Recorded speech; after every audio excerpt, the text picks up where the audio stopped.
Hello friends, welcome to grow with CB. I hope कि आप सभी बढ़िया होंगे।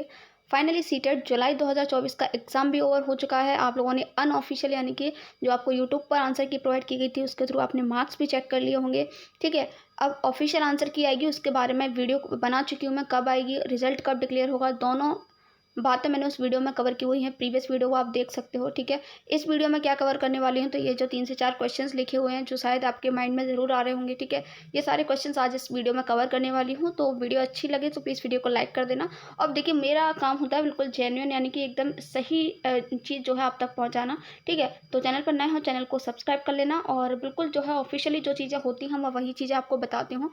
ठीक है, सो स्टार्ट करते हैं। सबसे पहले सीटेट पासिंग मार्क्स। ठीक है, अभी भी देखिए बहुत से लोगों का ये डाउट है कि पासिंग मार्क्स क्या हैं, क्या चेंज हो सकते हैं, क्या कैसा है। ठीक है, तो वो सब यहाँ पर क्लियर कर देने वाली हूँ।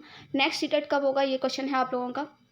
और दूसरा एग्जाम पैटर्न में क्या आकर जो नेक्स्ट सीटेट होगा उसमें क्या चेंजेस आएंगे, क्या सिलेबस में चेंज होगा कि नहीं होगा। ठीक है, तो ये सारी बातें मैं आपके साथ शेयर करने वाली हूँ। ठीक है, सबसे पहले देखिए बात करते हैं सीटेट के पासिंग मार्क्स की। ठीक है, तो सबसे पहले देखिए आपके यहाँ पर जो है जो पासिंग मार्क्स हैं आपके उनको कैटेगरीज में डिवाइड किया गया है।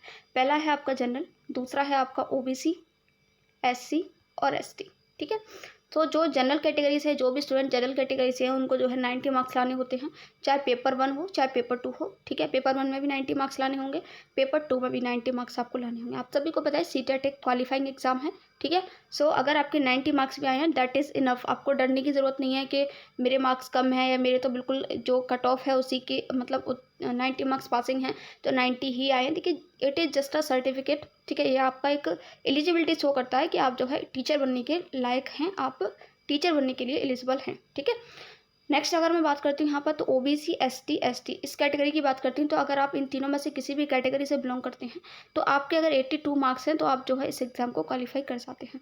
सबसे बड़ा और इम्पॉर्टेंट पॉइंट अब मैं यहाँ आपके साथ डिस्कस करने वाली हूँ वो ये है। देखिए, अब इम्पॉर्टेंट तो नहीं है कि हम जो है सिर्फ अपने ही स्टेट में अप्लाई कर रहे हैं। ठीक है, ये चीज़ें आपकी तब होती हैं जब आप अपने ही स्टेट में अप्लाई कर रहे हों। मैं यहाँ पर बात कर रही हूँ एससी, एसटी और ओबीसी की। ठीक है, तो ओबीसी वाले जो लोग हैं उनके लिए मैं बता दूं, ये जो इन कैटेगरी से बिलोंग करते हैं उनको उनके लिए मैं ये सजेशन दी कि मैंने सीटेट जुलाई का जब पेपर हुआ था उससे पहले ही जब नोटिफिकेशन आया था तभी मैंने आपको बता दिया था कि आप लोग प्लीज़ 82 मार्क्स के लिए जो है मेहनत ना करें। आप लोग भी बिल्कुल ऐसे मेहनत करें कि हाँ आप जनरल कैटेगरीज में हैं, आपको 90 मार्क्स लेकर के आने हैं।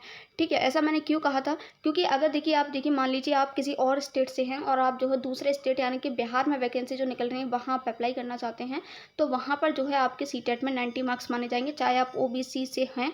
ठीक है, अगर आप जो है अपनी स्टेट में फिल कर रहे हैं फॉर्म और आपके 82 मार्क्स हैं, ठीक है, तो आप जो है एलिजिबल हो जाते हैं। लेकिन अदर स्टेट में आपको जनरल कैटेगरी में काउंट किया जाता है।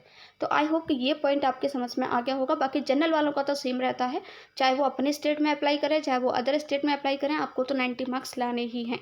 और अगर देखिए अब एबव 90 से एबव मार्क्स लेकर के आ रहे हो तो बहुत अच्छी बात है। ठीक है, सो ये क्वालिफाइंग मार्क्स की बात हुई। और इतने साल हो गए आपके सीटेट एग्ज़ाम को कंडक्ट होते हुए। फर्स्ट एग्ज़ाम आपका 2011 में कंडक्ट हुआ था, तब से लेकर के अभी तक यही मार्क्स चले आ रहे हैं, कोई भी चेंजेस नहीं है। तो अगर आपको ऐसा दिखाई देता है किसी वीडियो में कि आपके जो क्वालिफाइंग मार्क्स हैं वो इतने पे कम पे पास हो रहे हैं या 80 पे पास हो जाएंगे या 75 पे पास हो जाएंगे, तो बिल्कुल भी जो है अपना टाइम वेस्ट वहाँ आपको नहीं करना है। क्योंकि ये मार्क्स जो है एग्जैक्टली आपके जब से आपका एग्ज़ाम कंडक्ट हुआ है तब से यही मार्क्स रहे हैं। आपकी एलिजिबिलिटी में कोई जो है चेंजेस नहीं आया है अभी तक, अगर आएगा आगे तो देखा जाएगा। ठीक है, अब यहाँ पे बात कर लेते हैं कि नेक्स्ट सीटेट कब होगा। तो यहाँ पर मैं सबसे पहली बात देखिए आपको बता देती हूँ, जब आपका ऑनलाइन एग्ज़ाम होता था तो ऑनलाइन एग्ज़ाम आपका एक तो 2021 में हुआ, फिर आपका 2022 से 23 में हुआ। ठीक है, तो 2023 तक आपका जो है ऑनलाइन एग्ज़ाम हुआ कोविड के बाद। तो कोविड के बाद 2 साल तक आप 2-3 साल तक आपका एग्ज़ाम ऑनलाइन हुआ। उसके बाद आपका जो एग्ज़ाम था 20 अगस्त को स्टार्ट हुआ फिर से ऑफलाइन। देखिए, स्टार्टिंग में जब आपका एग्ज़ाम था 2011 से स्टार्ट हुआ था तब ऑफलाइन ही होता था आपका एग्ज़ाम। ठीक है, और ऑफलाइन होता था और साल में 2 बार होता था। जैसे कि जनवरी में कंडक्ट हो गया, यानी साल में 2 बार यानी 6 महीने के बाद होता था। ठीक है, यानी कि जनवरी में हो गया, उसके बाद आपका 6 महीने बाद जुलाई में होता था कंडक्ट। इस तरीके से साल में 2 बार होता था। ये ऐसा ही चलता आ रहा था और ऑफलाइन होता था एग्ज़ाम, आपका ओएमआर शीट पर होता था। फिर आपका कोविड आ गया, कोविड की वजह से आपका 2 से 3 साल जो है आपका एग्ज़ाम ऑनलाइन कर दिया गया।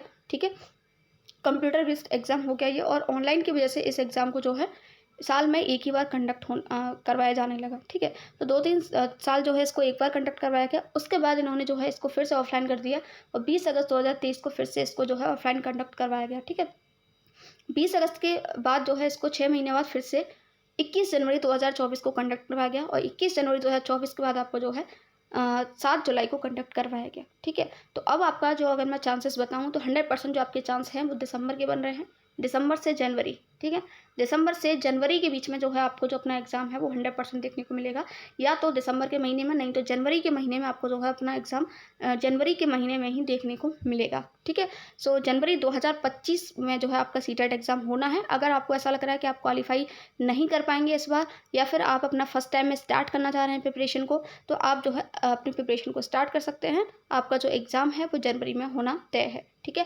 बाकी यहाँ पर जो चीज़ें हैं उसके अकॉर्डिंग मैंने आपको बताया है। अभी ऐसा ऑफिशियली कुछ नहीं आया है, जैसा इनका पैटर्न है उसके अकॉर्डिंग मैंने आपको बताया है। ठीक, अब यहाँ पर देखिए आप लोगों ने ये चीज़ काफ़ी सुनी होगी बहुत टाइम से कि सिलेबस में चेंज हो रहा है, इस बार एग्जाम पैटर्न में चेंज आएगा, है ना। तो क्या सच्चाई है? तो देखिए ये चीज़ें आपकी निकल करके आई थी जब ये आपका एग्ज़ाम अभी ये हुआ है 7 जुलाई वाला, इससे पहले ही निकल के आई थी। ठीक है, कि आपका सिलेबस चेंज हो सकता है, आपका जो सीटेट है उसमें एक लेवल और बढ़ सकता है।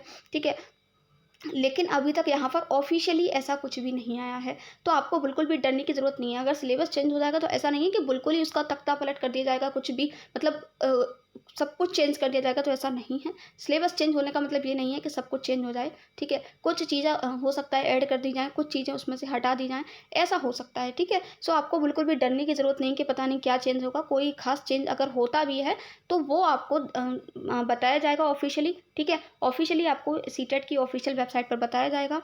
और ऊपर से जो है ये जो अगर चेंजेस होते हैं, ठीक है, चेंजेस होने के बाद आपको प्रॉपर टाइम दिया जाएगा, तो आपको डरने की ज़रूरत नहीं है कि क्या इस बार बदलाव हो जाएगा, क्या चेंजेस हो जाएंगे, क्या सिलेबस में चेंज होगा। कुछ भी होगा ना, इस चैनल के थ्रू आपको एक जेन्युइन इन्फॉर्मेशन जरूर प्रोवाइड की जाएगी। ठीक है, मैं ये कि अगर आपको कोई कुछ भी कह रहा है कि सिलेबस में चेंज होगा, एग्जाम पैटर्न में चेंज होगा, आपको यहाँ पर एक इंपॉर्टेंट बात बता दूं, ये चीज़ ना किसी को नहीं पता है।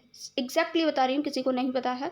ठीक है, जब तक चीज़ें ऑफिशियल साइट पर नहीं आती हैं, you should not believe anyone. ठीक है, जब तक चीज़ें ऑफिशियल साइट पर नहीं आती हैं, आपको किसी पर बिलीव नहीं करना है, कोई चाहे कुछ भी कह रहा हो। ठीक है, तो आपको क्या करना है, बस जो है अगर चाहो तो आप ऑफिशियल वेबसाइट पर देख सकते हो CTET.nic.in। ठीक है, आप खुद भी चेक कर सकते हो, ये सीटेट की ऑफिशियल वेबसाइट है। या फिर अगर आपने चैनल को सब्सक्राइब कर रखा है तो मैं तो आपको इन्फॉर्मेशन प्रोवाइड करूँगी। तो यही इन्फॉर्मेशन थी आपके लिए। ठीक है, तो आई होप कि आपको वीडियो अच्छी लगी होगी, और जब भी आपके ऑफिशियल आंसर की डिक्लेयर होगी मैं आपके साथ शेयर जरूर करूँगी। ठीक है, thank you so much for watching this video.